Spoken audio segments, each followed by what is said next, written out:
Hi guys, and welcome to the Plymouth vs Sunderland match review. So Sunderland have come away with a pretty frustrating 0-0 draw against Plymouth, with of course no disrespect to Plymouth.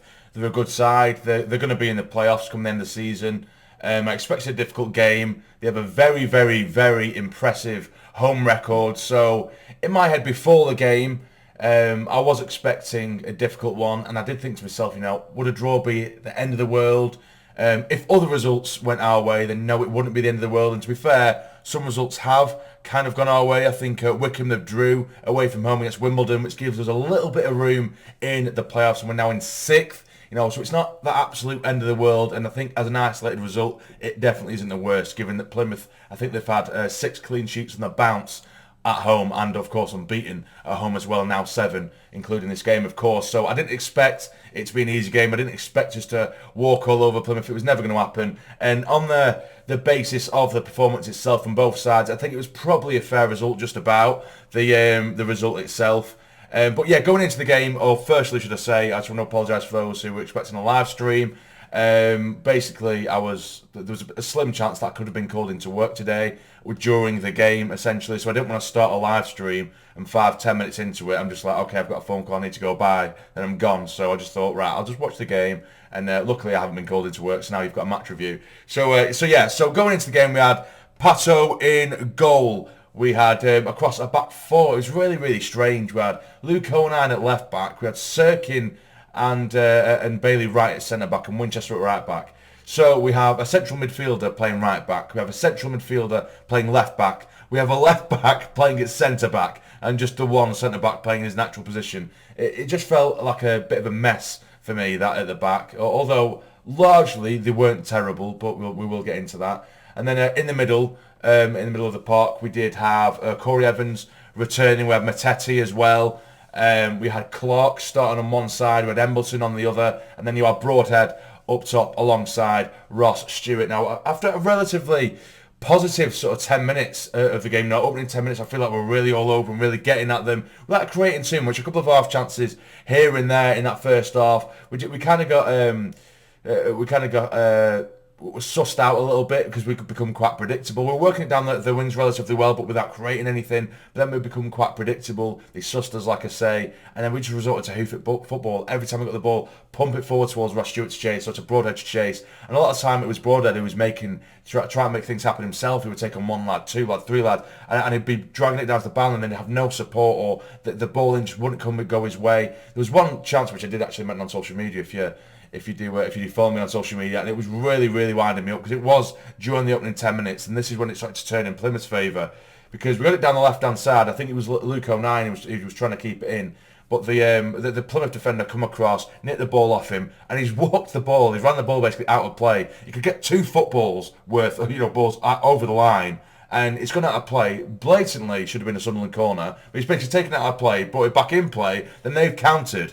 Do you know what I mean? So everyone was kind of expecting a corner, but then they've countered, and in the end of that counter-attack, it ended up being a very decent save from Patterson. It ended up getting pulled back from the byline in Plymouth's favour, and they've hit it straight at Patterson. But then that kind of like, they had the tails up at that point, where before we were in the ascendancy, and we looked like the only team that were going to score until that point. But just little things like that can really get to you, do you know, and can really start a team off, and it did with Plymouth. It should have been a corner, but I'm not going to hold the whole performance and the result just to that. But little things like that, they were just pissing me off, and like corners, for example. It sounds like I'm being really sour, but every corner, there was literally like half a yard outside of the sort of corner D type thing, and just little things like that, which it didn't make too much of a difference. But nothing was being checked on. It was just pissing me off. Little things coming against us like that. But either way, yeah. So after that opening sort of positive 10 minutes or so, Plymouth got into it. They started making chances of their own. Hardy had a very, very good chance. It's a really good header that's gone wide. But then again, we were making little half chances. We were generally playing on the counter attack. One chance, it was such a good chance as well for Ross Stewart. It really just to sum up his luck at the moment. The ball is diagonal ball, pinged into him. He's got no Plymouth man around him. He's 1-on-1 with the keeper, and his touch is absolutely appalling, and he just kind of runs through and goes to the keeper.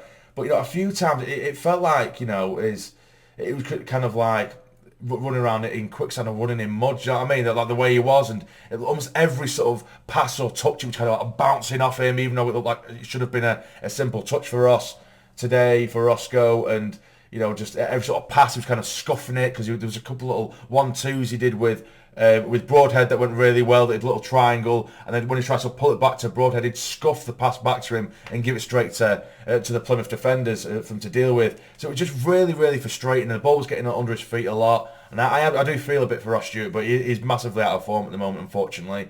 Someone else who is massively out of form, who somehow seems to be wearing a Sunderland shirt and starting in the Sunderland shirt week in, week out, is Clark.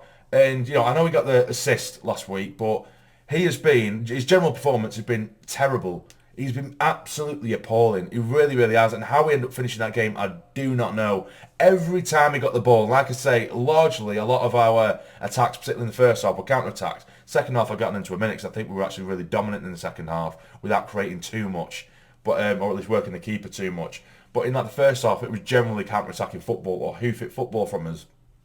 And the amount of times we did try and break, and then we get up to Clark, it'd be like 3-on-4, Sunderland the Plymouth defence, it'd be 3-on-4. So we're trying to work them out, or sometimes 3-on-3, on the counter. And it'd come out to Clark, everyone else off the ball is driving forward, and he just stops, and he waits, and you can see Ross Stewart making a good run off the ball, Broadhead making a run off the ball, you've got Embo coming deep asking for the ball, and he's waiting, and by the time he decides to make a frigging move, the whole Plymouth side, the whole Plymouth team, they've got back. And he wastes, it's such a wasted opportunity. And then he'll try and do the same move over and over again to try and take a pass in man. And he lost it every single time. I'd love to see the amount of completed passes he made, because it was always the wrong one. He would try a little flick that goes straight out of play, and he would always pass it to the wrong man. There would be a blatantly obvious run, say, down line from to a little 1-2. He'd either go backwards or he'd try and do a little cheeky dink like inside it. He'd go straight to the Plymouth players. Like Kamara for Plymouth today was absolutely fantastic. Unfortunately for him, he ended up going off.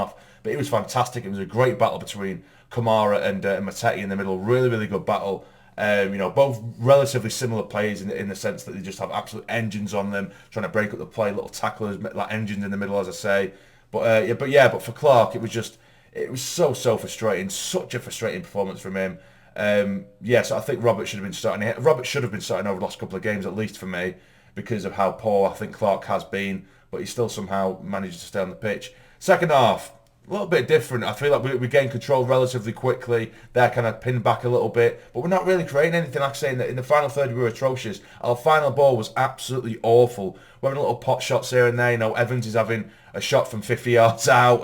And to be fair, by the way, I'm not going to sit here and slight Evans today, because I actually think Evans was pretty good. I do think he was pretty good, and he actually, I actually saw his worth at points today in the performance, whereas other games where I feel like, for example, at Shrewsbury, yes, when he came on, it did somewhat change the game. But I even said in the live stream, even though the game seemed to have settled with Evans on the pitch, I forgot that he was there.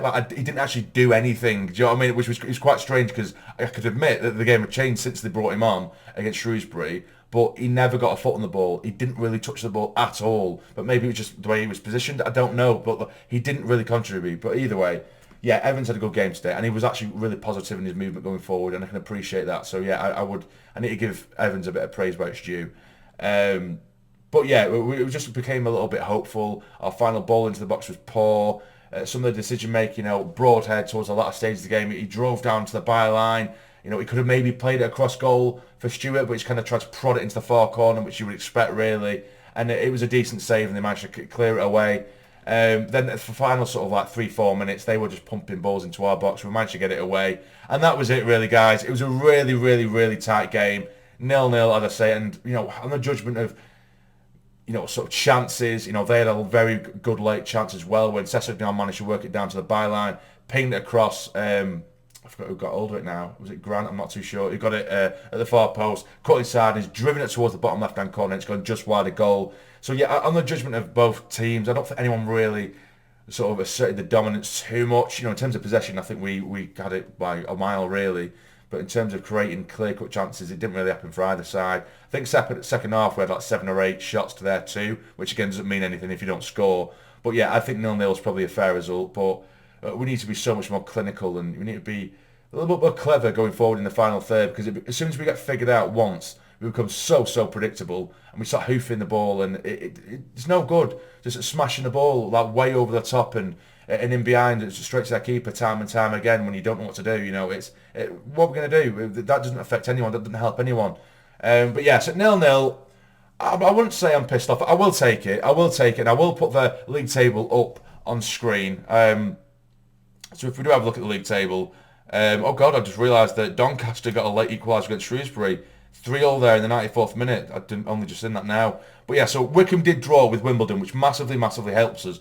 So if we have a look, we have Wigan on 87 points, Rotherham on 83, MK Dons on 83, Plymouth on 79, Wycombe on 77, we're on 77. Sheff Wednesday, you know, they have a game over us, but we have a game over Wycombe as well, which it kind of evens itself out a little bit, and it makes the draw a little bit more bearable, if that makes sense.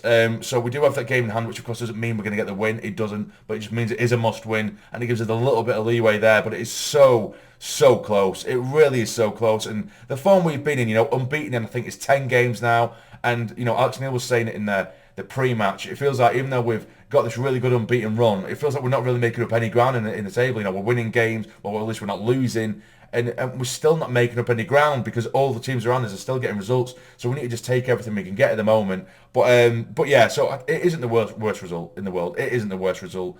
And I think Wimbledon have done us a favour. It would have been a lot better if they held on and they didn't get just the point against Wycombe. But either way, so that is my match review, guys. It's difficult to sort of analyse a 0-0 draw, but yeah, it was a fair result. So what did you guys think? Let me know down below. And if you are new to the channel, please subscribe. We're so close to 14,000 subscribers, and like if you have enjoyed. Now for the next game over the weekend, I am working, so I don't think I'm going to be able to do a live stream. In fact, I'm certain I'm not going to be able to.